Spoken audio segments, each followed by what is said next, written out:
Uhayyikum jami'an tahiyatul Islam, tahiyatun min indillah, tahiyatu ahli jannah, rahmatan wa mubarakan fi. Assalamualaikum warahmatullahi wabarakatuh.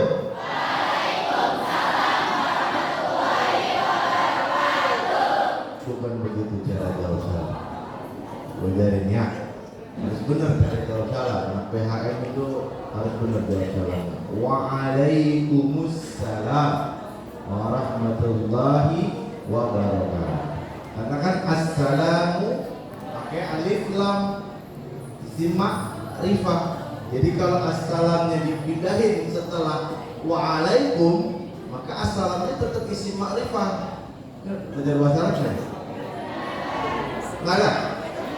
Belajar. Ya harusnya ngerti dong isi makrifah, tetap harus isi makrifah. Nah, kalau mau dibaca assalamualaikum waalaikum assalam itu, atau kalau beneran waalaikumsalam. Paham? Ulang sekali lagi ya. Bersama-sama pergi ke laut, berdua-dua melihat pelangi. Salam pertama kurang disambut, salam kedua saya ulangi.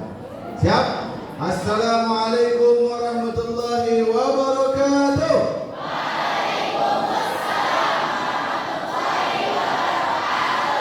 Waalaikumsalam. Takbir. Allahu liman hamidah. Ini sholat jadinya ya. Lagi semangat nih. Perkenalkan, nama saya siapa? Ada yang udah kenal? Kemarin nggak dengerin Radio Dakta ya? Kalau kalian kemarin denger Radio Dakta, setiap jam 4 hari Kamis saya ngisi kajian tafsir di Radio Dakta. Kajian tafsir untuk remaja. Ntar setiap hari Kamis pantengin ya. Radio Dakta 107. Nggak punya radio? Pakai YouTube. Ketik di YouTube Radio Dakta, nanti ada live streaming. Jadi suaranya doang di radio, kalau mau ngeliat muka gantengnya di YouTube. Lah ganteng kata bini mah. Lah bilang gue jelek, gue ceraiin semua. Pasti denger orang direkam. Lu masuk YouTube nih, dengan masuk lu. Alhamdulillah, salatu wassalamu ala rasulillah wa ala alihi wa sahbihi wa mawala wa la hawla wa la quwata illa billah. Yang sama-sama kita hormati dan kita muliakan Ketua Yayasan. Siapa namanya? Ada Abdul di depan. Abdus Salam, hamba dari Allah yang maha pemberi keselamatan. Masya Allah. Doanya pasti diariin. Ya, ngasih namanya luar biasa bagus.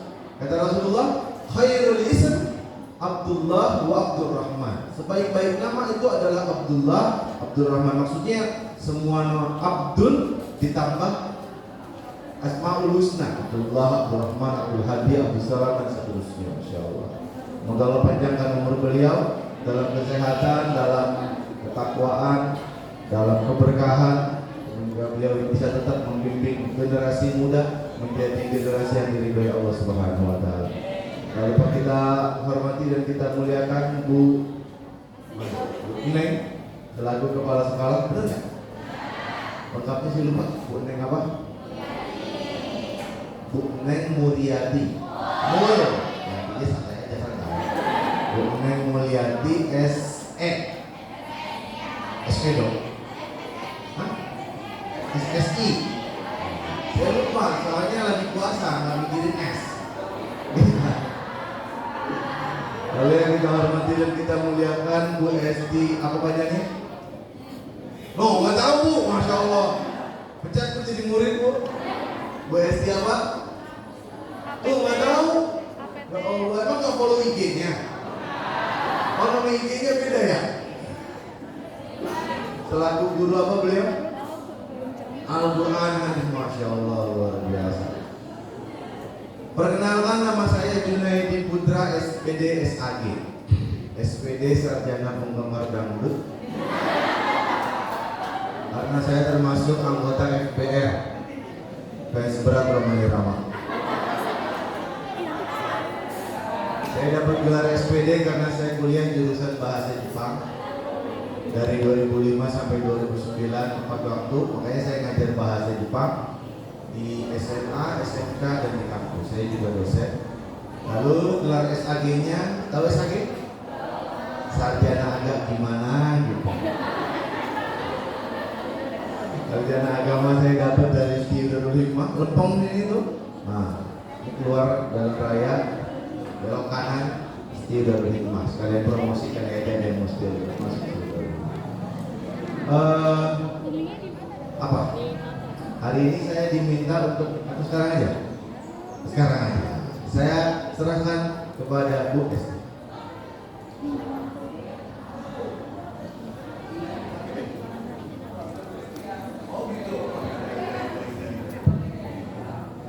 Hari ini kita akan membuka materi ini dengan update atau kondisi tentang Palestina. Silakan di play. Jadi kita mah lagi terawih mah enak, lagi terawih mah enak. Saudara-saudara kita di Palestina lagi terawih digangguin sama orang Yahudi.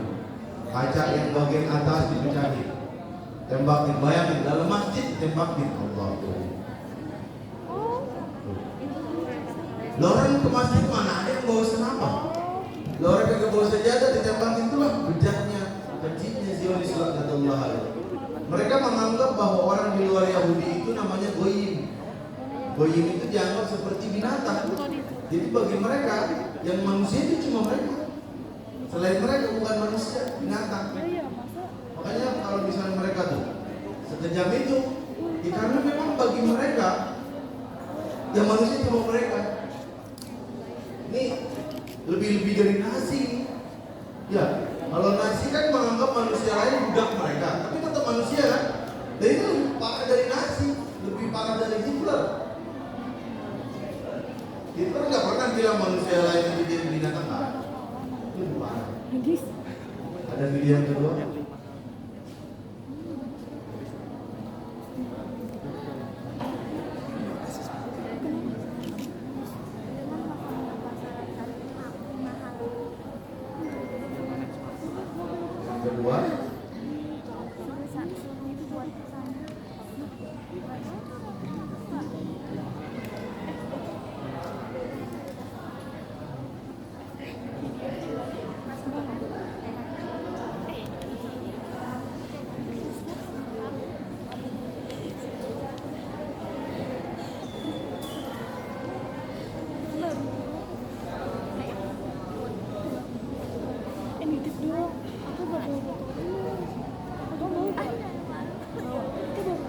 Ya Allah, orang diinjek dalam masjid.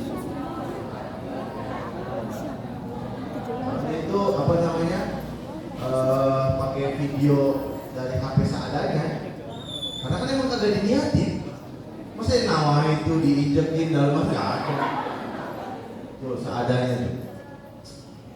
Jahat banget mereka. Udah masuk masjid nggak lepas sepatu, bawa senjata, nginjek orang dalam masjid. Ya, kita bacakan Al-Fatihah dulu. Kita bacakan Al-Fatihah, kita doakan saudara-saudara kita di Palestina agar diselamatkan oleh Allah Subhanahu wa taala. Biar Allah bukakan mata hati para pemimpin Arab yang dekat dengan Palestina. Kalau kita kan jauh, ya, kalau kita kan jauh nggak punya apa-apa juga, nggak bisa kita gerakin tentara segala macam. Kita doakan aja mudah-mudahan pemimpin Arab terbuka mata hati mereka agar mereka mau membantu saudara mereka sendiri. Ala hadhihi niyyah kulli niyatin salihah al-Fatihah. Auzubillahi minasyaitonir rajim. Bismillahirrahmanirrahim.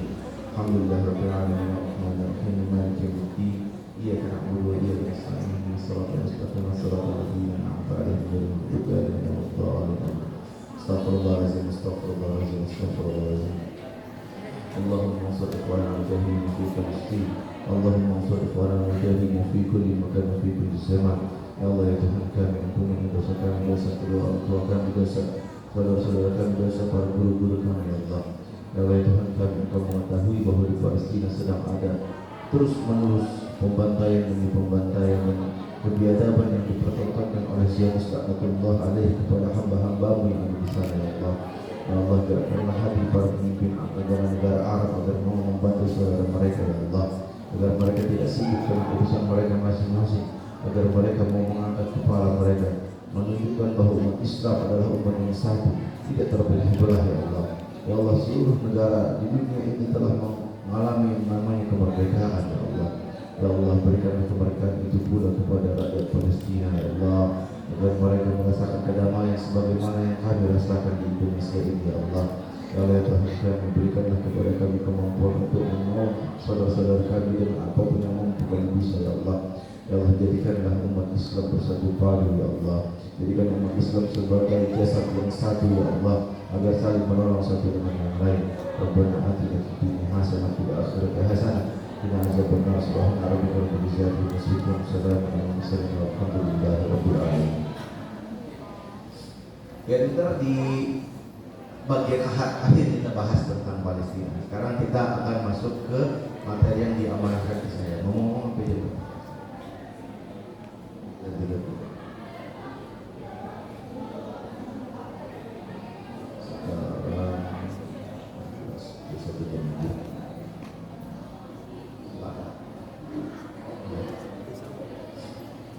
Saya diminta untuk menyampaikan materi dengan judul Ya Allah, izinkan aku menjadi keluargamu, ahli. Nah, kalau terjemahin keluarga tersalah paham, keluarga, istri, anak, keponakan, enggak. Itu. Kata ahlu dalam bahasa Arab memang bisa bermakna banyak. Bisa bermakna keluarga, bisa bermakna orang terdekat, bisa bermakna orang yang nutangin gitu kan, ahli dalam bahasa Indonesia ahli. Nah, kalau bicara tentang tema ini berarti kita nggak bisa jauh-jauh dari sebuah hadis Rasulullah Muhammad SAW. Ada yang menghafal hadisnya? Inna lillahi wa inna ilaihi raji'un. Itu ayat. Saya kan ngomong hadis. Inna lillahi ahlina minan nas. Sampai mati mah. Ulang bareng-bareng. Inna lillahi ahlina minan nas. Qalu, ditanyakan kepada Rasulullah, sesungguhnya Allah memiliki ahli-ahli. Itu aja lah kita terjemahinnya.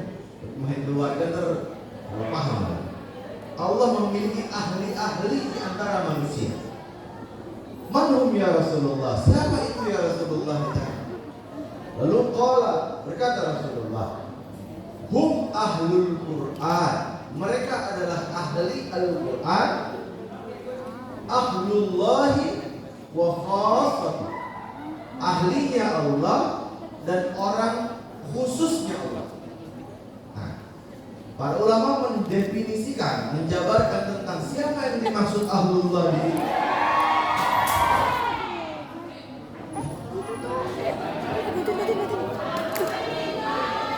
Digulung aja kayaknya udah selesai. Digulung aja.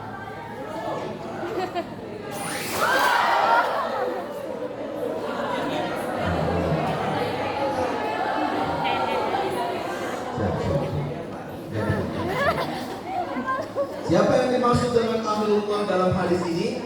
Para ulama mendefinisikannya. Catat. Lu kagak megang buku apa ini? Hah? Pakai HP ntar chattingan sama ayam lagi. Setan kan selalu menyelusup gitu. Terada.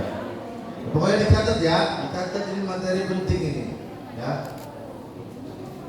Catat, boleh pakai buku, lebih utama pakai buku. Tapi kalau nggak punya buku sama sekali udahlah pakai HP. Tapi janji, jangan lihat apapun, cuma buat nyatet. Janji ya. Oke, silakan dicatat. Yang pertama, ahlun bitilawati, yaitu menjadi ahli Allah dengan cara banyak tilawah. Jadi ahlullah wa khassatuh itu maksudnya siapa? Yang pertama, ahlun Arabnya nggak usah deh kalau ribet. Ahlun bitilawati artinya menjadi Allah, ahli Allah dengan banyak tilawah. Udah banyak tilawah, tidak gampang. Yang kedua, ahlun bifahmi, yaitu menjadi ahli dengan memahami tafsir Al-Quran. ahlun bitilawati yang pertama, banyak tilawah, gitu dah. Yang kedua paham tafsir, gitu dah gampang. Yang ketiga ahlun bihifzih, itu banyak menghafal Al-Quran. Tapi Allah itu sayang banget sama kita. Kita disuruh ngapalin Al-Quran nggak usah banyak-banyak, cukup 30 juz, jangan lebih dari 30 juz. Karena kalau lebih dari 30 juz berarti bukan Quran. Iya, cuma 30 juz, jangan lebih, nggak usah banyak-banyak. Yang ketiga ahlun bin hifzi, banyak menghafal Al-Quran. Yang keempat ahlun bitaklimi, yaitu banyak mengajarkan Al-Quran. Yang kelima ahlun bil amali bih, itu banyak mengamalkan ajaran Al-Quran. Cantik. Ini ngapa pada nunggu? Woi, tidur ya? Woi, tidur. Abis ini aku nggak bisa. Banyak mengamalkan ajaran Al-Quran. Ulang dari yang pertama, banyak. Tilawah 2, 3, 4, 5, 6, 5. Gak ada 5 ayam sebenarnya. Bilang udah 16 Nah, menit. tapi bicara tentang kelima hal ini, kayaknya nggak lengkap kalau kita nggak bahas sekalian tentang apa kewajiban kita terhadap Al-Quran. Apa kewajiban kita terhadap Al-Quran? Nah, saya mau awali pembahasan ini dengan mengutip sebuah ayat dari surah Al-Furqan. Ayatnya saya ingat, tapi nomor ayatnya saya lupa. Kalau kalian cari sendiri, pokoknya ada di surah Al-Furqan. Seingat saya kayaknya ayat ke-30. Coba, ada yang mengecek ya? Al-Furqan ayat ke-30. Al-Furqan itu surah ke-21 ya? 25 ya? Nah, 25 ayat 30. Waqala Rasul, bener gak? Bener ya? A'udzu billahi minasy syaithanir rajim. Ayo baca bareng-bareng. Bismillahirrahmanirrahim. Waqala Rasul inna qaumi ittakhadhu hadzal qur'ana mahjura. Masya Allah, baca Quran itu bikin adem. Saking ademnya sampai ada yang ngantuk. Boleh jangan tidur, boy. Masya Allah. Ya Allah. Dan tidur, makanya beli peci agak gedean dikit. Biar muat ke kepala. Ini lu kayak orang Yahudi lu. Iya, orang Yahudi juga pakai peci tau. Cuma pecinya orang Yahudi warna hitam, cuma nutupin ubun-ubun. Ininya ada aja pun. Pakai peci jangan kayak orang Yahudi. Iya. Jangan juga pakai peci kayak orang main judi. Tau gak pakai peci orang main judi? Songkoknya diginiin tuh. Jadi ujungnya sini begini. Sering astagfirullahaladzim. Ya, emang kalau tahu harus mengalami. Iya. Emang kalau untuk tahu bahwa jadi pezina itu haram harus jadi pezina dulu gimana? Enggak dong. Oke. Sampai mana tadi? Artinya, dan berkata Rasulullah, ngeri ini. Rasul ngaduin kita, umatnya, kepada Allah Subhanahu wa Ta'ala. Apa yang diadui? Ditutup kalau ngantuk. Kalau ngantuk mulutnya ditutup. Biar setan kagak masuk. Kalau setan masuk nanti bahaya. Tambah teriak-teriak, teriak. Apa kata Rasul? Waqala Rasul, dan berkatalah Rasul, yaitu Nabi Muhammad. Ya Rabbi, inna qaumi ittakhadhu hadzal Qur'ana mahjura. Wahai Tuhanku, sesungguhnya kaumku telah menjadikan Al-Quran ini sesuatu yang ditinggalkan. Sesuatu yang ditinggalkan, mahjura. Abaikan, ditinggalkan, enggak diopenin, enggak dipeduliin. Jadi Al-Quran itu dianggap hanya sebagai kitab suci yang taruh dalam laci, yang dikunci, dikeluarin nanti, dibaca kalau ada orang mati. Sedih banget nasib Al-Quran itu. Padahal katanya Al-Quran kita petunjuk, tapi kagak dibaca. Bacanya ntar kalau ada orang mati, itu pun suratnya itu aja. Ya. Sekarang kita bandingkan antara curhatnya Rasulullah dengan curhatnya para nabi yang lain, untuk menunjukkan sibuk baca ngobrol, ya ngobrol sama saya. Untuk membuktikan betapa mulianya Rasulullah Muhammad SAW. Sekarang buka surah Nuh, surah ke-61, sebelah kiri, baris ke-3 dari bawah. Kayak saya tadi dah. Surah ke-61 atau berapa? 71. Sebelah kiri, bagian bawah. Kalau nggak salah ketiga dari bawah. Di situ ada curhatan Nabi Nuh. Udah ketemu belum? Qala rabbi inni da'utu qaumi. Udah ketemu belum? Ya. A'udzu billahi minasy syaithanir rajim. Bismillahirrahmanirrahim. Qala rabbi inni da'utu qaumi laylan wa nahara falam yazidhum du'ai illa firara wa inni kullama da'awtuhum litaghfira lahum ja'alu asabi'ahum fi azanihim wastaghshaw thiyabahum wa asarru wastakbaru istikbara. Cukup di situ. Bandingkan curhatan Nabi dengan curhatan Nabi. Nabi sama-sama curhat dan curhatnya ke Allah. Ya, ini nasihat buat kita. Kalau kita mau curhat yang paling utama pertama adalah curhat ke Allah. Setelah itu baru ke manusia. Manusia itu pun pilih-pilih, jangan semua orang ceritain. Curhat ke semua orang itu namanya siap-siap pengen dibully suatu saat nanti. Kalau kalian punya masalah sama orang tadi, nanti mah aib kalian bakal diumbar-umbar nanti, ya? Iya, kita lagi ngaji, jangan joget TikTok dulu, sabar. Aduh, ini TBHM ini unik-unik ini. Kalau baik lagi ngaji malah praktek joget TikTok, ntar belakangan. Enggak, saya nggak mau sebut namanya, saya nggak mau tunjuk bagian mana orang. Enggak, pokoknya yang ngerasa aja.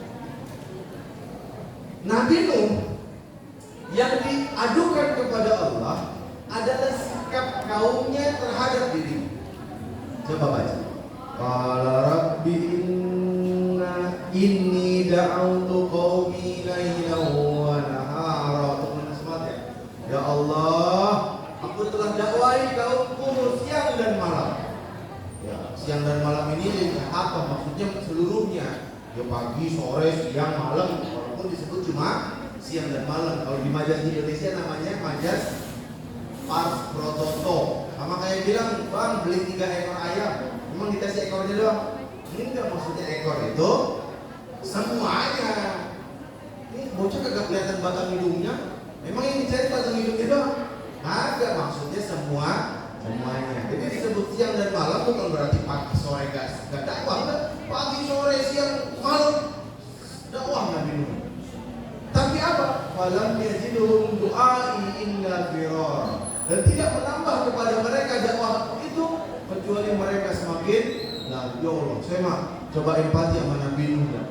Dakwahin, samperin, lari. Dakwahin lagi, samperin, lari. Ya Allah, belum salah. Ya, sekalinya ada yang tinggal. Wa inni kullama da'utuhum litaghfira lahum ja'alu asabi'ahum fi azanihim. Sekalinya ada yang tinggal, kupingnya disumpel pakai jari. Allah katakan asabi'ahum. Asabi itu artinya jari. Jarinya dimasukin ke kuping. Tidak mungkin. Ini majas. Majas. Apa namanya, hiper? Luar biasa Al-Quran itu ya. Ada majas prototo, ada majas hiperbola, luar biasa untuk menggambarkan keindahan Al-Quran. Saking nggak maunya mereka dengar dakwahnya Nabi Nuh, seolah-olah mereka mau tutup tuh sampai masuk tuh dari kuping mereka. Udah ngomong, gua mau dengerin. Dibuat jadi Nabi Nuh. Ya. Wastaghshaw thiyabahum. Ada lagi sebagian yang lain bukan tutup kuping, nutup muka pakai baju. Kalau ngomong apa sih, malu-maluin gua aja. Kalau dalam tafsir Al-Azhar, Buya Hamka mengatakan mereka menutup muka dengan baju sebagai pertanda bahwa mereka jijik mendengar dakwahnya Nabi Nuh.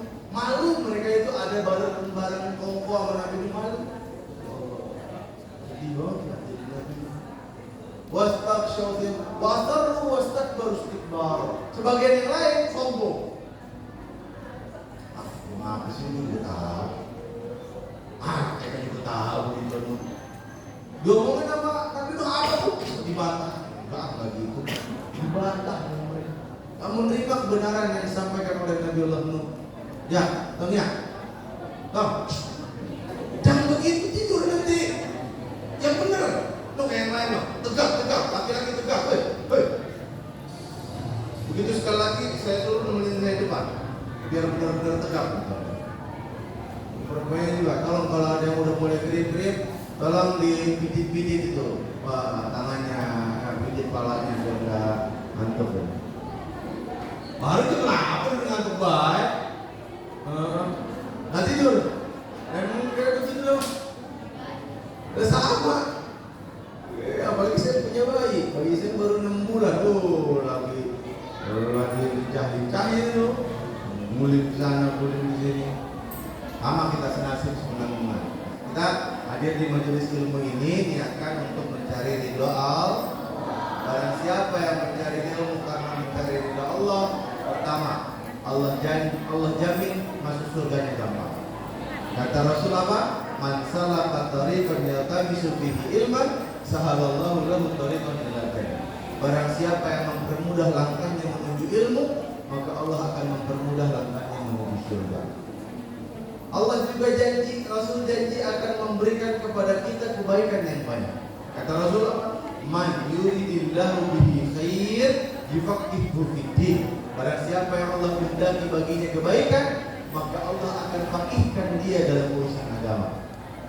Lalu apa janji Allah lagi bagi orang yang berilmu? Allah angkat derajat kita. Apa kata Allah dalam surah Al-Mujadilah? Yarfa'illahu alladhina amanu minkum walladhina utul ilma darajat. Allah akan mengangkat derajat orang yang beriman di antara kalian dan orang yang berilmu beberapa derajat.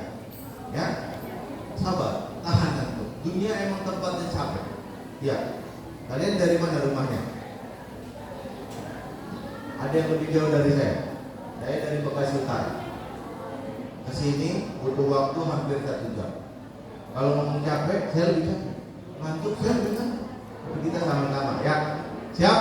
Teruskan niat untuk mencari ridha Allah. Jangan ada yang mendeng-mendeng, yang nyindir-nyindir terus tidur lagi, ya. Oke, kita lanjut ke mana tadi? Nabi Nuh. Yang dicurhatin sama Nabi Nuh adalah sikap kaumnya terhadap dakwahnya Nabi Nuh. Ya, sikap kaumnya terhadap dakwahnya Nabi Nuh. Apa fisik Nabi Nuh dicolek-colek sama kaumnya? Kita bandingkan sama Rasulullah. Rasul pernah dakwah pertama kali dakwah di mana? Di Mekah.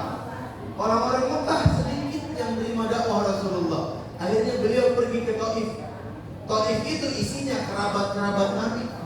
Ada kucing, punya. Oh, kerabat-kerabat Nabi dah. Ya, bibi, paman, sepupu, ponakan. Pokoknya kerabat Nabi banyak di Taif. Taif itu adalah daerah yang lembah. Jadi ada bukit, ada tengah-tengahnya itu Taif. Enak, itu dingin. Taif itu dingin. Nah, ketika Rasulullah Muhammad SAW dakwah ke Taif, apakah mereka terima? Bukan sekedar nggak terima.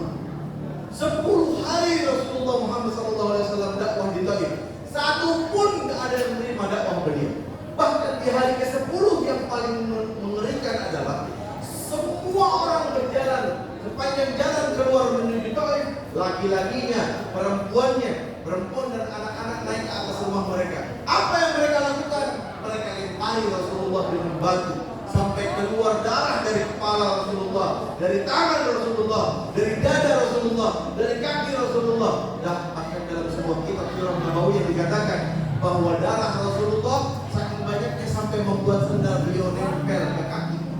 Saking banyaknya darah tetap keluar dari Rasulullah. Keluar Nabi Muhammad dalam keadaan terusir oleh kerabat mereka sendiri, kerabat Rasulullah sendiri. Beliau ditemani oleh satu orang. Berdua mereka menghadapi begitu berat ujian yang dihadapi oleh Rasulullah. Apa yang dialami Nabi Nuh nggak ada apa-apanya, nggak disenggol barang sedikit pun Nabi Nuh. Tapi Rasulullah menghadapi ujian begitu berat. Yang lebih sakit lagi karena itu dilakukan oleh kerabat beliau sendiri. Kok bisa? Lu kan saudara gua, kenapa lu begini gua? Ibarat kata tuh kalau Nabi Muhammad mau komplain tuh ya, kan lu saudara gua digelari al-amin, orang terpercaya, kok lu gak percaya sama gua, kan begitu ya. Harusnya kan kalau kita jadi Nabi Muhammad, kan kita ngomong begitu. Tapi Nabi Muhammad enggak. Bahkan ketika sampai di perbatasan keluar pintu Taif, beliau ketemu dengan malaikat. Yang malaikat itu minta izin ke Rasulullah. Ya Rasulullah, saya izin mau gempetin tuh di tuh gunung tuh. Mereka ada di dua gunung tuh. Gunungnya nih, temuin, mati semuanya, kurang ajar banget. Kata Nabi Muhammad, jangan. Innahum qaumun la ya'lamun. Sesungguhnya mereka adalah kaum yang enggak ngerti. Mungkin mereka belum ngerti aja. Tapi saya berharap, kata Rasulullah, agar dari keturunan mereka, anak-anak mereka, cucu-cucu mereka, lahir orang-orang yang akan membela agama Allah Subhanahu wa taala. Dan benar, dikabulkan doa Rasulullah. Dari keturunan orang-orang Taif yang kurang ajar itu, lahir anak-anak bahkan cucu-cucu yang menjadi mujahid membela Islam, yang menjadi penghafal Quran, yang ngajarin Al-Quran, yang ngajarin hadis, yang menyebarkan Islam ke banyak penjuru negara-negara di muka bumi ini. Alhamdulillah. Ketika Rasulullah sampai di pohon anggur, ya, di kebun anggur, beliau bersandar ke sebuah pohon. Beliau mengadukan nasibnya, tapi tidak mengadukan kaumnya. Apa kata beliau? Ya Allah, jika Engkau ridho atas apa yang aku lakukan, maka apa yang menimpaku dari 10 hari yang lalu sampai sekarang tidak ada apa-apanya lagi. Nabi Muhammad enggak ngaduin kaumnya atas sikap buruknya terhadap beliau. Enggak. Sedikit pun enggak keluar dari lisan Rasulullah Muhammad SAW. Bahkan Rasulullah tidak mengizinkan malaikat untuk mengazab kaum itu. Tapi ketika kaumnya mulai berani-berani meninggalkan Al-Quran, gak mau lagi baca Al-Quran, gak mau mempelajari tafsir Al-Quran, gak mau mengamalkan Al-Quran, gak mau ngajarin orang yang gak bisa baca Quran, meninggalkan semua kewajiban terhadap Al-Quran, maka Rasulullah mengadukan kepada Allah atas perbuatan kaumnya. Berarti kalau kita mau pakai logika, perbuatan kaumnya siapapun itu, bisa jadi kita termasuk di dalamnya, naudzubillah min dzalik. Ketika mengabaikan Al-Quran, maka diadukan oleh Rasulullah lebih buruk daripada perlakuan kaum Taif terhadap beliau. Ya Allah. Lalu apa sih yang menjadi kewajiban kita, yang harus kita lakukan supaya kita nggak tergolong sebagai orang yang meninggalkan Al-Quran? Catat. Yang pertama, al-imanu bih, yaitu beriman kepada Al-Quran. Apa yang kita perlu imani dari Al-Quran? Apa yang perlu kita imani dari Al-Quran? Yang pertama, bi annal Quran kalam Allah, bahwa Al-Quran adalah firman Allah. Yang pertama, kita wajib beriman bahwa Al-Quran adalah firman Allah. Fokus. Jangan gampang terdistract. Apa buktinya Al-Quran firman Allah? Ada yang bisa kasih bukti? Kita kan mengatakan Al-Quran firman Allah, ya, bukan perkataan manusia. Al-Quran bersih dari perkataan manusia. Walaupun di dalam Al-Quran Allah mengutip perkataan sebagian manusia, baik itu orang baik maupun orang jahat, dikutip untuk jadi pelajaran. Tapi kutipan itu tetap Allah yang nyampein, bukan manusia nambahin, bukan. Apa buktinya Al-Quran firman Allah? Ada yang bisa kasih bukti? Wajib kita bisa buktiin. Kalau orang kafir lain, Al-Quran firman Allah bukan? Iya, apa buktinya? Gimana cara jawabnya? Apa buktinya bahwa Al-Quran itu masih pure, murni firman Allah, nggak seperti Injil yang sudah dicampur aduk dengan perkataan manusia? Apa buktinya? Tidak berubah. Ya, berarti kita lihat dari aspek penjagaannya. Ya, kita lihat dari aspek. Banyak kalau membicara aspeknya. Pertama bagus tadi. Siapa namanya? Hah? Susi. Suci. Lucy. Ya, Lucy, terima kasih. Dari jurusan apa lu? Farmasi. Oh, farmasi takbir. Tangan. Bisa Allahu Akbar sampai Allahu liman hamidah, ya. Benar, penjagaan. Allah menjaga Al-Quran tidak seperti Allah menjaga Bible, menjaga Injil, menjaga Taurat, menjaga Zabur. Enggak. Kenapa? Karena mereka kitab suci selain Al-Quran itu enggak perlu dijaga. Kenapa enggak perlu dijaga? Karena hanya berlaku pada masanya untuk kaum tertentu. Ngapain perlu dijaga-jaga? Yang perlu dijaga keasliannya hanya kitab yang berlaku sampai hari kiamat. Itu baru perlu dijaga. Logikanya kan begitu. Ya, inna nahnu nazzalna dzikra wa inna lahu lahafizun. Kamilah yang menurunkan Al-Quran dan kamilah yang akan menjaga Al-Quran. Disebut kami di situ, itu Allah, para malaikat, Rasulullah, sahabat dan seluruh ulama penghafal Al-Quran yang menjaga Al-Quran tetap asli sampai detik ini.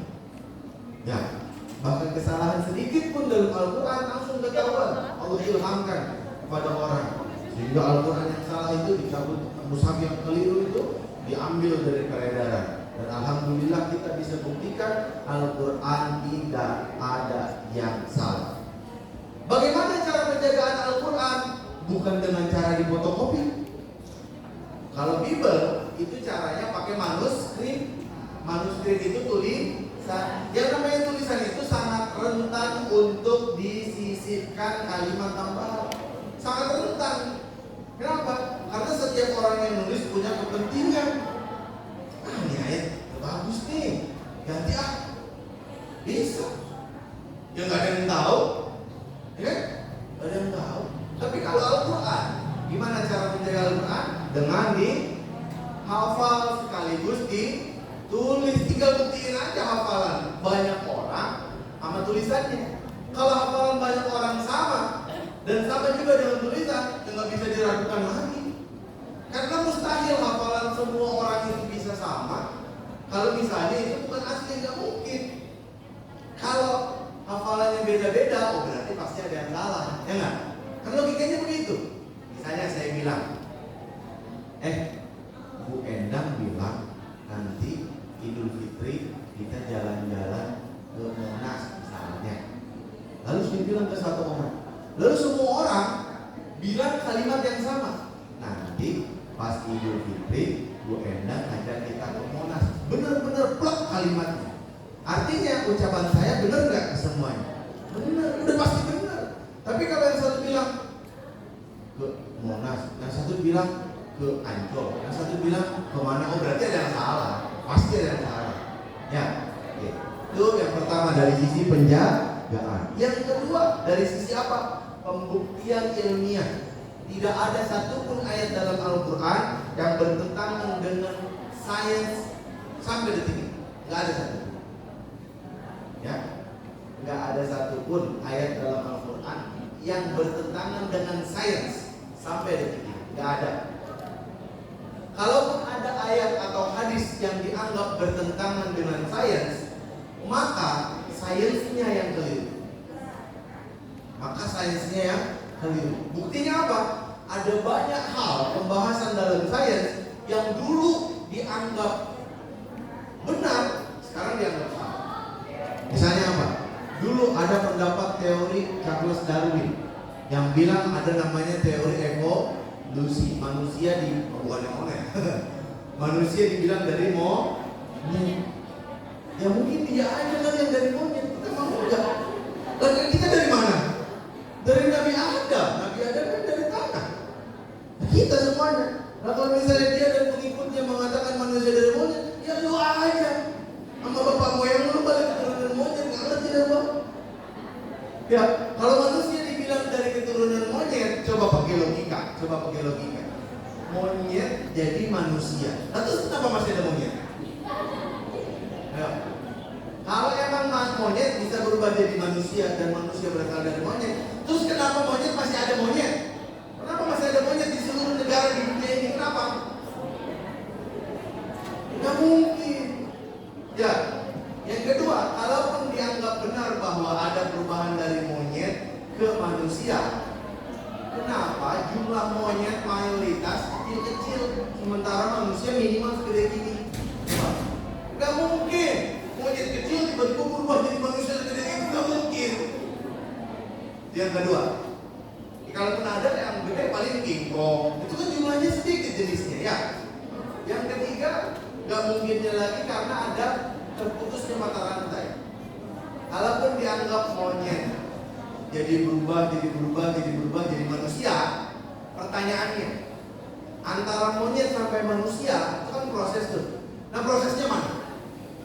Mana bukti prosesnya? Nggak ada. Ini namanya missing link dalam bukunya Charles Darwin. Bukti. Yang ketiga bukti Al-Quran itu benar adalah kebenaran dalam hal menceritakan sejarah, baik itu masa lalu maupun prediksi tentang apa yang akan datang. Pertama, ketika Al-Quran menceritakan tentang para nabi, ada nggak nabi yang jelek? Maksudnya jelek perbuatannya itu? Nggak ada. Kalaupun ada nabi yang melakukan kesalahan seperti Nabi Adam, lalu akhirnya beliau diturunkan ke bumi, tapi Allah menceritakan kisah taubatnya Nabi Adam. Emang orang taubat jelek? Enggak. Yang namanya manusia pasti yang namanya salah, namanya lupa, itu biasa. Ya. Tapi para nabi itu maksum, tapi walaupun maksum tetap bisa salah. Maksum itu artinya terpelihara dari kesalahan dalam menyampaikan risalah, tapi masih tetap mungkin salah. Nabi Muhammad sendiri pernah salah dalam sholat. Harusnya salat zuhur 4 rakaat, beliau sholat 5 rakaat. Nah salahnya Nabi itu disengaja oleh Allah supaya ngajarin para sahabat gimana caranya sujud sah. Tahu lah sujud sahur. Nah, di Bible, saya punya Bible di rumah 3. Karena nenek saya orang Kristen. Nenek dari istri bapak saya yang pertama. Kalau dari ibu saya, Islam semuanya. Saya punya Bible, saya belajar kristologi. Tapi kalau kalian saya sarankan jangan. Ya. Kalau para ulama itu biasa, mengkomparasikan antara ajaran Al-Quran dan Bible itu biasa. Bahkan dalam banyak kitab fikih para ulama juga mengkomparasikan itu biasa. Tapi kalau masih awam jangan, nggak ada kerjaan. Ada pahala. Tapi kalau ulama jelas ada pahalanya karena menjelaskan tentang ilmu. Di Bible para nabi diceritakan dengan sangat buruk. Misalnya contoh, Nabi Yakub dikatakan berzina dengan gundik anak yang udahlah berzina jelek dengan gundik anaknya lagi. Itu kan jangankan nabi, jadi manusia aja jijik ngeliat ini. Ini bejat amat sih. Ya, tinggal punya bini aja. Dalam Islam nggak mungkin ada nabi dan rasul kayak begitu. Ya. Lalu saja peristiwa yang akan datang. Dalam Al-Quran juga ada. Surah Ar-Rum. Gimana? Ghulibatir Rum. Saya nggak hafal. Tapi nanti di bagian ayat keberapa gitu ada kata fi sini. Yang artinya bangsa Romawi itu kalah sama Persia Tapi dikatakan oleh Al-Quran, oleh Allah dalam Al-Quran, nanti mereka akan menang dalam beberapa waktu, beberapa tahun kemudian. Secara akal, orang saat itu gak mungkin Romawi bisa menang. Karena Persia, kalian pernah dengar tentang Persia? Itu kekaisaran Imperium Persia sangat terkenal dengan pasukannya yang kejam-kejam, bengis-bengis, hebat-hebat, pasukan mereka kuat-kuat. Jadi secara akal kayaknya nggak mungkin Romawi bisa ngalahin Persia. Tapi Al-Quran mengatakan begitu, dan terjadi setelahnya benar. Romawi bisa mengalahkan Persia. Berarti Al-Quran bukan perkataan manusia. Buktinya kejadian yang akan datang bisa diprediksi oleh Rasulullah. Bahkan hadis Rasulullah tentang penaklukan Konstantinopel itu baru kejadian ratusan tahun setelahnya. Dan kejadian yang saat itu katanya mustahil Konstantinopel bisa ditembus, pasukannya luar biasa, kerajaannya hebat, jalan akses ke sananya dikendalikan, tapi bisa takluk oleh seorang Muhammad Al-Fatih di usia 21 tahun. Kalian umurnya berapa? Hah? Berarti berapa tahun lagi kalian bisa menaklukkan apa? Menaklukkan wanita, Masya Allah. Iya boleh kalau menaklukkan wanita jadi iya. Cuma pertanyaannya umur 21 tahun kira-kira udah siap apa belum? Iya, jangan. Belum siap ntar kebanyakan halu ntar. Iya, kebanyakan halu. Bikin foto, mesti digandeng sama foto perempuan. Padahal perempuannya di mana, dia di mana. Halu udah. Oke. Itu yang pertama, beriman kepada Al-Quran bahwa Al-Quran firman Allah. Yang kedua, wajib beriman bahwa Al-Quran itu adalah rahmah. Al-Quran adalah rahmah atau kasih sayang Allah. Apa buktinya? Bahwa seluruh ajaran Al-Quran adalah kasih sayang Allah. Kita beriman gak bahwa semua ajaran Al-Quran itu kasih sayang Allah buat kita? Iman gak? Apa buktinya? Buktinya ayat pertama yang kita baca dalam Al-Quran apa? Ayat. Cuma surat. Al-Fatihah itu surat. Ayat yang bilang. Ayat apa yang pertama dalam Al-Quran? Al-Baqarah sih. Itu ayat yang pertama turun. Saya bilang ayat pertama yang kita baca dalam Al-Quran. Itu amat Al-Baqarah. Pertama kali kita baca Al-Quran, Bismillah yang pertama ketemu. Itu ayat pertama surat Al-Fatihah. Dalam nafas basmalah ada dua Asmaul Husna. Apa itu? Ar-Rahman, Ar-Rahim. Artinya apa? Baik Ar-Rahman ataupun Ar-Rahim itu punya kata yang sama, akar katanya sama. Apa itu?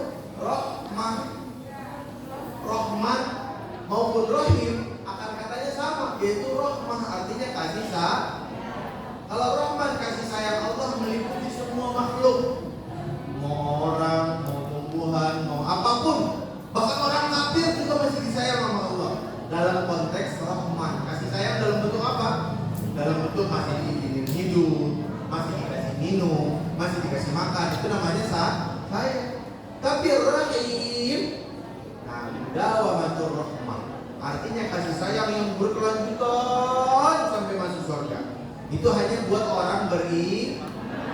Kalau orang kafir dikasih rahmah oleh Allah berupa Rahman hanya sampai mereka mati.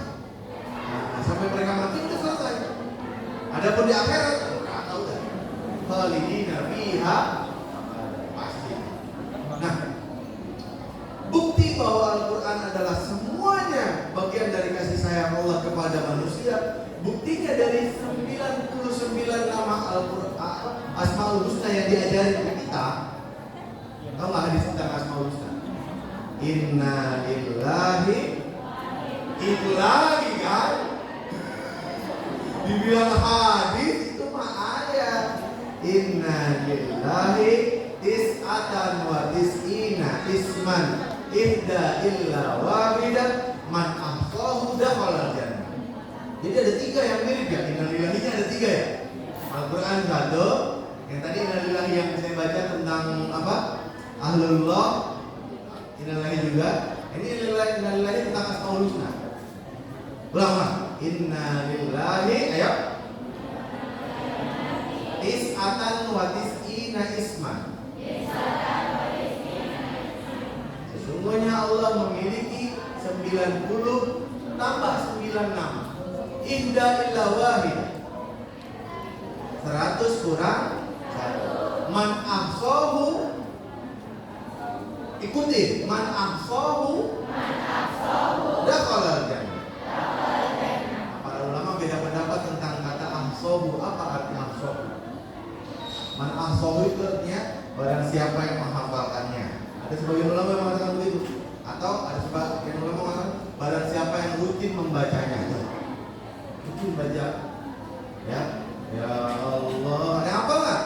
Ya Allah, ya Rahman, ya Rahim, ya Malik, ya Qudus, ya Salam, ya Mu'min, ya Muhaimin, ya Aziz, ya Jabbar, ya Mutakabbir, ya Khalid, ya Bari, ya Musawwir, ya Ghaffar, ya Qahhar. Dulu. Materinya masih banyak. Kita lanjut nanti ya. Jadi man ahsahu dakhalal jannah.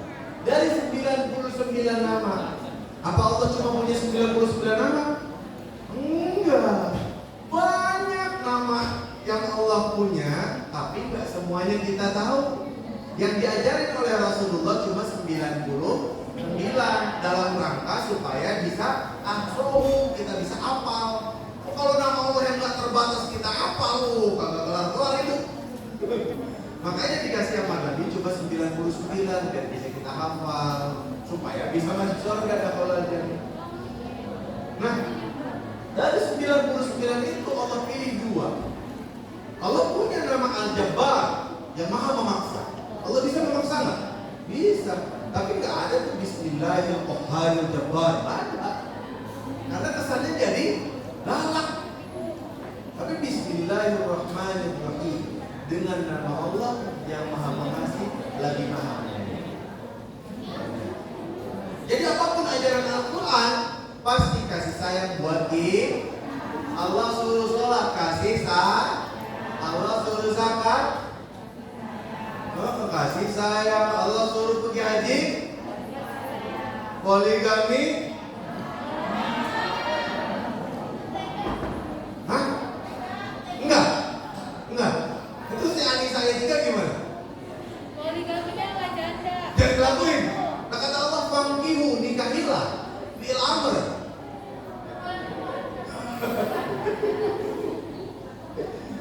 Perlu dipahami nih. Laki-laki nih, perlu dipahami. Jangan mentang-mentang ada Anissa ayat 3 jadi dibombat dan dibombat. Allah menurunkan surah An-Nisa ayat 3 itu bukan supaya laki-laki punya banyak istri, bukan. Tapi supaya laki-laki ngerem, istrinya jangan kebanyakan. Zaman dulu di Arab, laki-laki istrinya banyak-banyak. Ada yang 100, 200, macam-macam. Nah, kata Allah, supaya kalian tidak menzolimi mereka, gimana kagak zolim? Udah istri 200, kapan pakai kolornya?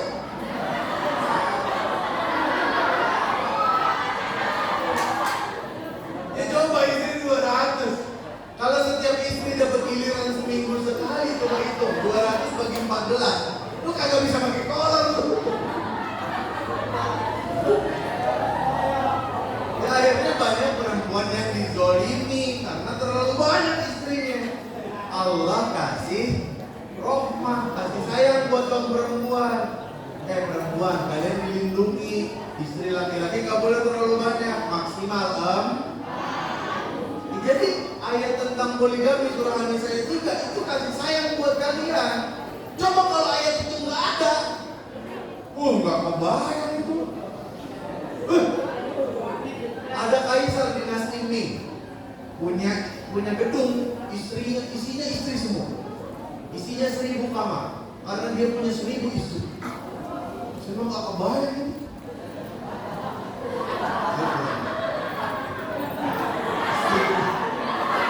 Sabar ya.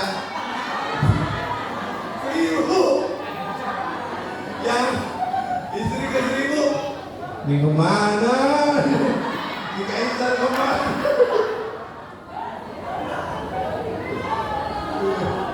Tiba-tiba istri yang ke 1.000 bikin video nge-vlog.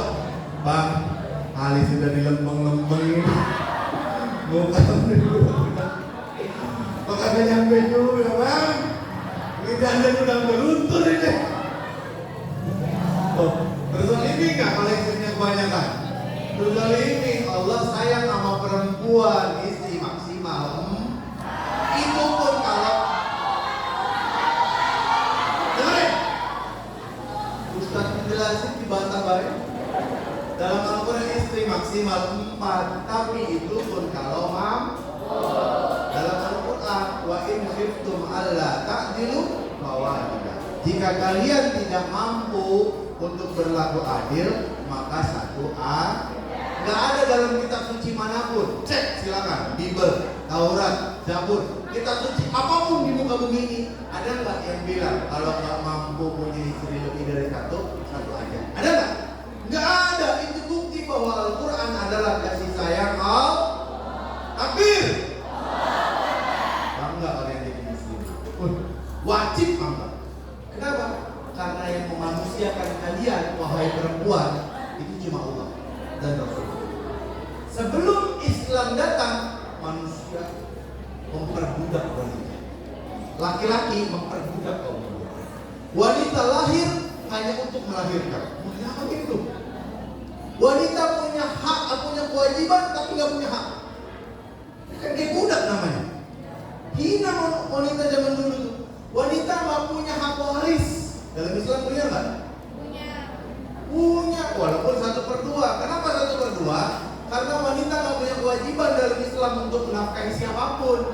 Sementara laki-laki wajib menafkahi semuanya. Nggak adil dong kalau laki-laki sama. Ya. Nah, tahu wanita itu kalau suaminya kalah judi jadiin pasangan taruhan. Iya. Di zaman Arab jadinya zaman dulu, kalau suaminya judi kalah, semua uangnya keluar. Kalah lagi, rumahnya digade. Kalah lagi, istrinya dibawa. Iya, istrinya digade. Dan paling parahnya lagi, paling parahnya, nggak kebayang saya.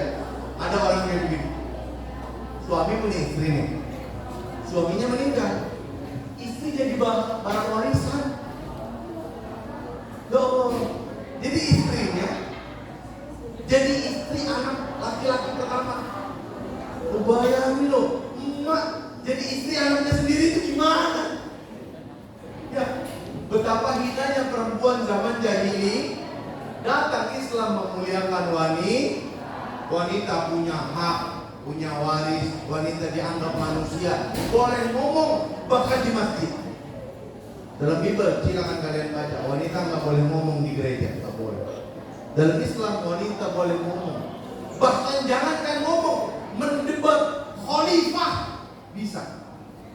Khalifah bukan presiden, khalifah lebih tinggi dari presiden karena menaungi puluhan bahkan mungkin ratusan negara. Siapa yang pernah didebat di masjid? Umar bin Khattab, bayangin dulu.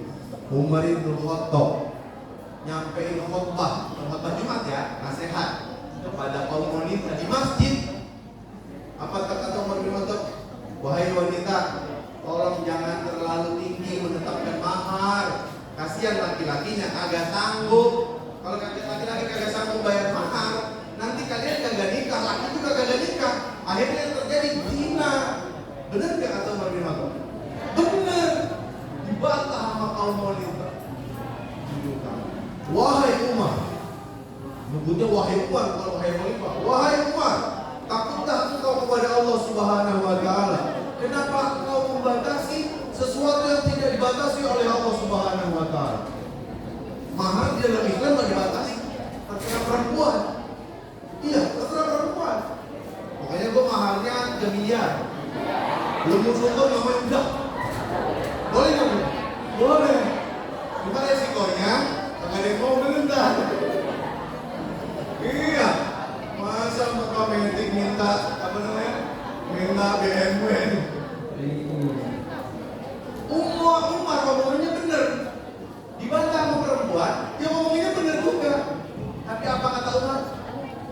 Umar salah, perempuan itu benar. Bayangin tuh, perempuan mendebat Umar di masjid yang Umar adalah khalifah dan perempuannya dibenerin. Nggak ada dalam kecuali dalam Islam. Bangga jadi muslimah ini. Kita lanjut yang kedua. Apa kewajiban kita terhadap Al-Quran? Catat. Baca Al-Quran. Ini pelajaran, makanya kalau kalian nggak ada pelajaran tentang Al-Quran jangan buru-buru. Enggak, satu aja. Nggak boleh dulu belajar fikih yang benar. Belajar jangan sepotong-sepotong. Yang kedua tilawah. Kewajiban kita tilawah. Berapa lama sebaiknya kita hatam Al-Quran? Sebulan. Nah, sebulan berarti kita wajibnya 1 juz sehari. Ya, serius. Buat itu berarti di luar Ramadan juga berlaku. Ya, nggak ada batasan tertentu untuk baca yang penting baca setiap hari. Mau baca surat apa terserah. Al-Baqarah alhamdulillah, kulhunya udah serap, gitu ya. Tapi ada satu sahabat, catat namanya baik-baik. Ini sahabat mulia, namanya Abdullah bin Amr bin As. Ini nama sahabat mulia. Kenapa sahabat ini saya katakan sahabat mulia? Semua sahabat mulia, semua sahabat Nabi mulia. Tapi ini sahabat luar biasa mulia. Orang mah nanya, gimana caranya supaya meringanin dirinya? Ya, ini nanya, gimana caranya supaya dia dapat keutamaan paling ujung di atas itu? Ya, ditanya oleh Abdullah bin Amr bin As kepada Rasulullah, ya Rasulullah, berapa lama sebaiknya saya menghatamkan Al-Quran? Nanya kayak begitu. Ada nggak di antara kalian, Bu? Nanya Bu Neng, berapa lama sebaiknya anak BHM menghatamkan Al-Quran? Ketahuan kalau dia nanya begitu, jadi musuh bersama itu. Apa kata Rasul? 1 bulan. Artinya 1 juz 1. Udah banyak belum itu? Wah, udah. Tapi dia nggak merasa cukup. Saya mampu lebih ya Rasul. Hatamkan dalam waktu 20 hari. Berarti 1 harinya berapa juz? 1 juz lebih ya? 1 juz lebih dong. Belum nyampe. Saya mampu lebih ya Rasul. Belum cukup juga. Hatamkan dalam waktu 15 hari. Artinya 1 hari berapa juz? Ya Allah. Buat kita udah banyak belum?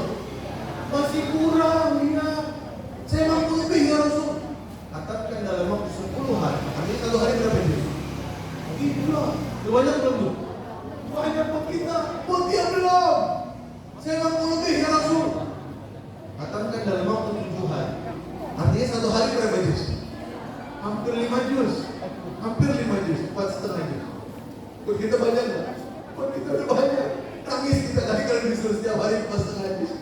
Saya mampu lebih ya Rasul. Benar-benarnya orangnya. Dikasih sama Rasul penawaran terakhir. Apa kata Rasul? Hatamkan dalam waktu 3 hari. Karena jangan sampai kamu membaca tanpa memahami apa yang kamu baca. Jadi 3H berarti 1 hari berapa juz? Allah karim. Kuat nggak kira-kira di 1 hari 10 juz? Ini 1 hari 10 juz artinya setiap hari loh. Istiqomah, bukan hari ini 2 hari ngasok, enggak begitu. Istiqomah berat ini.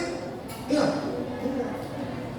Tapi larangan kurang dari 3 hari ini nggak berlaku mutlak, nggak berlaku karena Abdullah bin Amr bin As saat nanya gitu masih seumuran kalian, masih bocah nanggung, masih remaja, semangatnya masih, kalau kata orang Betawi masih giro, masih semangat banget, masih getol bet.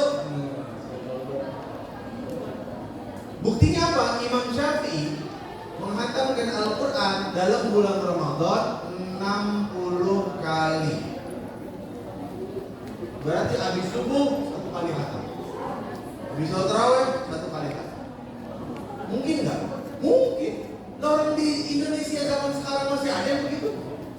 Ada masuk TV di berita kemarin ya, sholat tarawih 30 juz, 8 jam berdiri sholat tarawih. Jadi mungkin. Nah, kalau orang zaman sekarang aja bisa, apalagi zaman dulu. Ada yang lebih hebat dari Imam Syafi'i. Mau tahu namanya siapa? Utsman bin Affan. Siapa Utsman bin Affan? Sahabat, menantunya Rasulullah. Dua anak perempuan Rasulullah dinikahi Utsman bin Affan. Makanya beliau dikasih julukan Dzunurain, pemilik dua cahaya.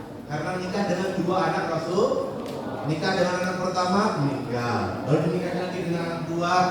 Nah, beliau namanya Utsman bin Affan. Beliau hafal Al-Quran satu kali sholat witir. Ketika di sholat witir. Nah, kalau yang di pesantren itu satu kali sholat tarawih sama witir. Ini satu kali sholat witir doang, 30 juz. Masya Allah. Berarti kalau sholat witir 3 rakaat, berarti 1 rakaat dia berarti 10 juz itu. Dari Al-Fatihah lewat, dari Imran lewat, An-Nisa lewat, 10 juz. Allah. Makanya benar kata Utsman bin Affan. Apa kata Utsman bin Affan? Orang yang hatinya bersih tidak akan pernah kenyang dari baca Quran. Kita baca Qurannya dikit. Tahu sebabnya apa? Kebanyakan maksiat. Gak ada jawabannya. Gak ada jawabannya. Kita tilawahnya dikit, jawabannya cuma satu, kebanyakan maksiat. Ngomongin orang, ngomongin teman, ngomongin guru. Kalau laki-laki biasanya maksiatnya di mata. Ya nonton video begituan, kirim link situs begituan, mendownload, nah live streaming. Kalau perempuan biasanya dosanya di mulut. Apa baik digibahin? Oh enggak, mari. Mukanya glowing kan habis jalan sama opung. Enteng banget MS waktu itu. Kagak tahu apa-apa main fitnah orang lain. Ya. Kalau kita dosanya dikit, pasti tilawahnya banyak. Pasti. Lalu gimana cara baca Al-Quran? Baca dengan tartil warattilil Qur'ana tartila. Bacalah Al-Quran itu dengan tartil. Apa itu tartil? Menurut Imam Ali bin Abi Thalib minimal 2. Minimal banget ini. Yang pertama, ya, mudah-mudahan dimudahkan oleh Allah Subhanahu wa taala. Hati-hati Ustaz. Minimal yang pertama, makhrajnya benar. Kita memberikan hak pada setiap huruf. Ya, memberikan hak pada setiap huruf. Ya. Yang kedua, matnya benar, panjang pendeknya benar. Jangan yang panjang dipendekin, yang pendek dipanjangin. Pekerjaan Maerot itu panjang-panjang. Baca Quran harus benar, panjangnya panjang, pendeknya pendek. Itu minimal banget. Ya, minimal lah. Lalu bagaimana cara baca Quran? Ahsinul Quran bi aswati. Hiasilah Al-Quran dengan suara kalian. Ya, yang punya suara bagus, ngaji dengan yang paling bagus. Boleh pakai nahawan, boleh pakai bayati, boleh pakai ros, diharga terserah. Bebas. Yang penting bagus. Yang ketiga, kewajiban kita terhadap Al-Quran adalah memahami tafsirnya. Memahami tafsir. Nih, kadang-kadang kita suka pakai ayat Quran tapi salah pakai. Pernah dengar nggak? Orang bilang begini, lu jangan suka fitnah gua lu. Al fitnah tu asyaddu minal qatl. Fitnah lebih bijak daripada pembunuhan. Pernah dengar nggak orang ngomong gitu? Ayatnya benar, makanya salah. Kata fitnah dalam Al-Quran tidak ada satupun yang sama dengan fitnah dalam bahasa Indonesia. Beda. Fitnah dalam Al-Quran bisa berarti pembunuhan besar-besaran, pembantaian, chaos. Itu bisa. Atau bisa berarti musibah. Wattaqu fitnatal ladzina zalamu wattaqu fitnatal ladzina la tusibanna alladzina zalamu minkum khassah. Itu musibah. Ada fitnah berarti kemusyrikan. Tapi tidak ada satupun kata fitnah yang sama seperti Fitnah dalam bahasa Indonesia apa? Nuduh orang lain yang tidak sesuai dengan kenyataan, itu namanya fitnah. Nah, kalau definisinya begitu dalam Al-Quran namanya buhtan. Hadza buhtanun azim. Ini adalah fitnah yang sangat besar. Gitu. Jadi nggak cocok. Lu udah fitnah gua lu. Harusnya ayatnya hadza buhtanun azim. Baru nyambung. Ya kalau fitnah pakai ayat yang tadi ngaco jadinya. Al-fitnah itu asyaddu minal qatl. Fitnah lebih kejam daripada pembunuhan. Berarti kita boleh membunuh orang yang fitnah kita kalau begitu. Ya. Kan kita lebih kejam dari pembunuhan. Berarti dia sudah fitnah kita. Sedangkan kita lebih kejam dari pembunuhan. Nah kalau sekedar membunuh berarti kan bawa dosa dia. Ngaco nggak? Ngaco. Makanya perlu bagi kita untuk baca Al-Quran dengan tafsir para ulama. Contoh lagi ada ayat wa'bud rabbaka hatta ya'tiyakal yaqin, dan sembahlah Tuhanmu sampai datang kepadamu al-yaqin. Apa artinya? Ada terjemahan. Oh, yang penting udah yakin adanya Allah, nggak perlu sholat. Nah, jangan jauh yang penting. Yang penting eling. Allah sudah selesai. Azan, eling. Allah sudah selesai. Itu apaan itu? Enggak. Al-yakin dalam ayat itu maksudnya kematian. Karena kematian itu sifatnya yakin, pasti. Yang keberapa sekarang? Tadi iman, tilawah, hafal, paham tafsir. Yang keempat menghafal Al-Quran. Ya, menghafal Al-Quran. Yang kelima, mengamalkan Al-Quran. Jangan sampai kita kayak lurah yang ngirim surat ke RW. RW, nanti saya mau bikin tempat buat ini nih, tempat buat kumpul. Tolong cari tanahnya ya.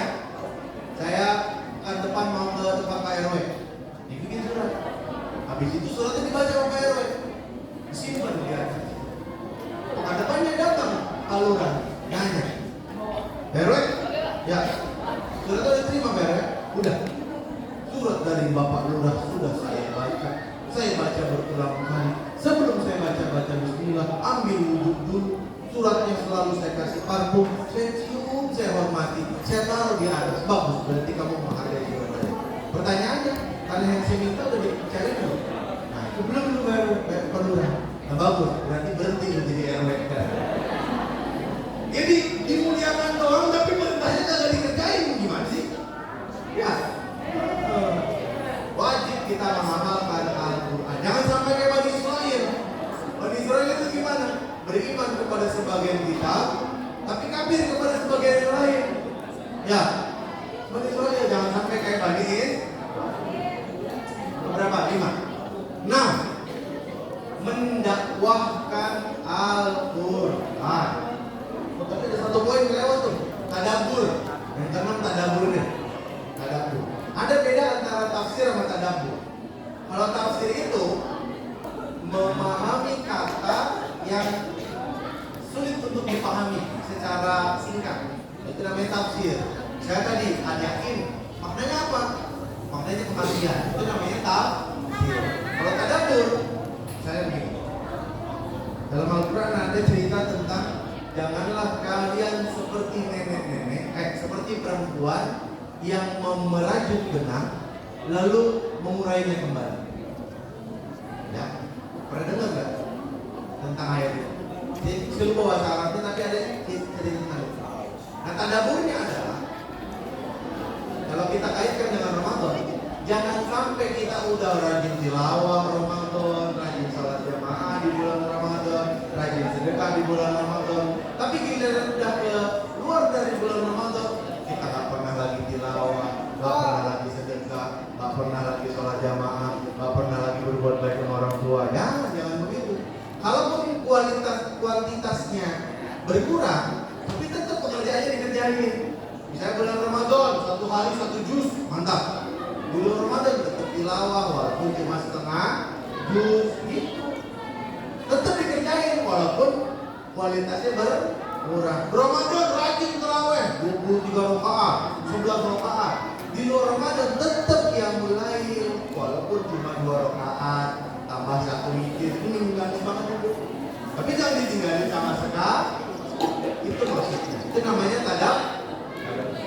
Afala yatadabbarul Qur'an law kana min ghairi Allah lakana fihi lawajadu fihi ikhtilafan katsir. Dan apakah mereka tidak merenungi ayat-ayat Al-Qur'an? Seandainya Al-Qur'an tidak turun dari sisi Allah, niscaya kalian akan temukan banyak perbedaan. Ayat yang satu berantem sama ayat yang lain, bertentangan dengan ayat yang lain. Itu pasti. Kalau Al-Quran bukan datang dari sisi Allah. Yang ketujuh, apa? Catat. Yang ketujuh, mendakwahkan Al-Quran. Itu maksudnya ke poin yang tadi tuh, yang salah satu dari 5 poin. Mendakwahkan di situ bisa berarti ngajarin orang baca Quran. Yang belum bisa baca Quran, kita ajarin baca Quran. Keutamaan, saya mau kasih tahu. Keutamaan ngajarin orang baca Quran. Kalau dia bisa baca Quran, setiap kali dia baca Quran, pahalanya kita dapat.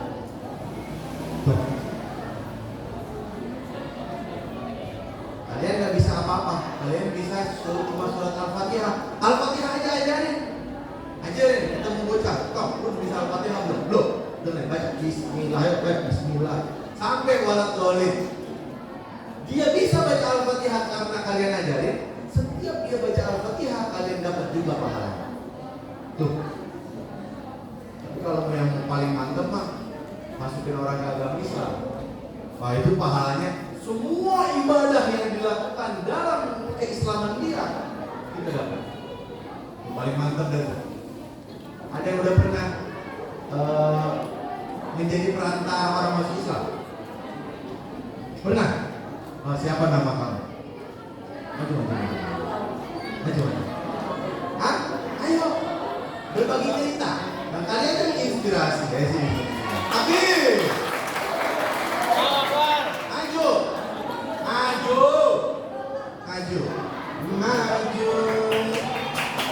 Akhir. Tepuk tangan dulu kayak tepuk burung dara sini. Sini. Cepetan waktu.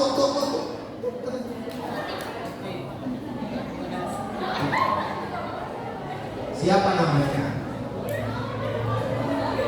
Ini dari jurusan kelas. Katanya kamu udah pernah menjadi perantara orang masuk Islam. Siapa nama orang itu? Nama kafirnya siapa? Nama muslimnya siapa? Dan apa hubungannya sama kamu? Apa?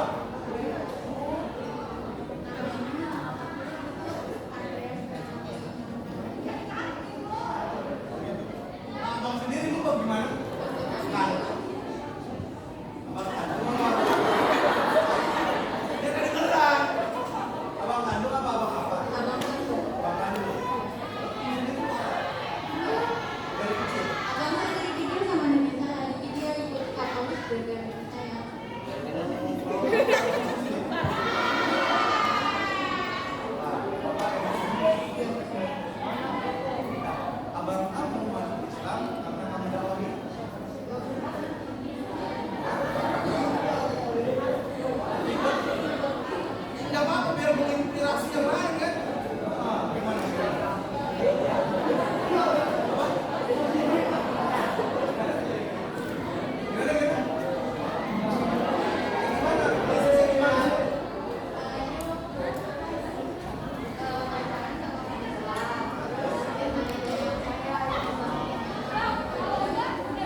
Begitu gampangnya ya. Iya, timbang diskusi sama orang, ngajak ngobrol, jelaskan tentang Nabi Muhammad, ada orang masuk Islam.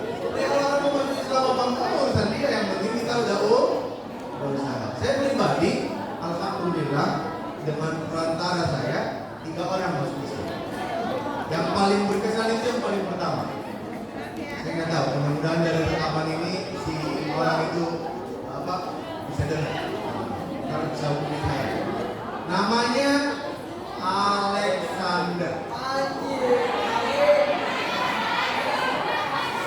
Nama waktu non muslimnya dia Alexander. Lalu ketika masuk Islam dia ganti nama jadi Rudi Abdillah. Rudi Abdillah. Lalu panjang cerita saya dapetin itu tentang Nabi Muhammad, tentang Islam, ketemu diskusi. Sedih cuma kalau masuk Islam digebukin sama bodyguard orang tuanya. Karena orang tuanya belum Islam. Dia orang kaya. Bapaknya punya 9 perusahaan di Papua. Kaya, aja miliarder. Tapi dia rela ninggalin semuanya itu untuk agama Allah. Luar biasa. Ya bilang pengorbanan besar dia. Kabarnya sekarang dia udah jadi dai di Australia. Mantap ya? Muridnya udah sampai Australia, gurunya masih di Bekasi putar-putar balik. Yang kedua ada yang dari agama Kristen, saya lupa apa. Yang ketiga dari agama Buddha. Jadi nggak perlu kita maksa orang, nggak perlu. Kita cuma cerita tentang Nabi Muhammad, cerita tentang Islam begini, orang-orang begini, kain. Itu harus punya basic pemahaman yang cukup ya. Itu aja yang bisa saya sampaikan. Yang terakhir, berjihad membela Al-Quran. Dengan cara apa? Dengan cara berdonasi, misalnya kita beli Al-Quran lalu kita sumbangkan ke panti asuhan yang butuh atau ke desa terpencil dan seterusnya. Atau dengan ilmu kita ajarkan. Oke, yang terakhir tentang Palestina. Ada itunya pengalaman sekarang atau terakhir? Terserah aja. Oke. Saya mau menutup ceramah ini dengan satu kisah dari Rasulullah. Dengan satu penjelasan dari Rasulullah. Kata Rasulullah, aku lebih suka memenuhi hajat seorang muslim. Halo, dengerin? Halo? Dengar? Aku lebih suka memenuhi hajat seorang muslim daripada iktikaf di masjidku ini selama 1 bulan. Luar biasa. Yang namanya orang iktikaf itu kan pasti sholat. Ya, kalian tahu nggak sholatnya orang di Masjid Nabawi berapa kali lipat dibanding masjid biasa? Pahalanya berapa kali lipat dibanding masjid biasa? Tahu? Kalau Masjidil Haram, 1 rakaat di Masjidil Haram sama seperti 100.000 rakaat di masjid biasa. Tapi kalau sholat di Masjid Nabawi itu sama seperti sholat 1 rakaat di Masjid Nabawi sama seperti 1.000 rakaat di masjid biasa. Itu baru sholatnya. Apalagi namanya iktikaf 1 bulan, pasti sholat 5 waktu, belum sholat rawatibnya, belum sholat duha, belum qiyamul lail, belum ikut kajiannya, belum ikut zikirnya, sholawat dan seterusnya.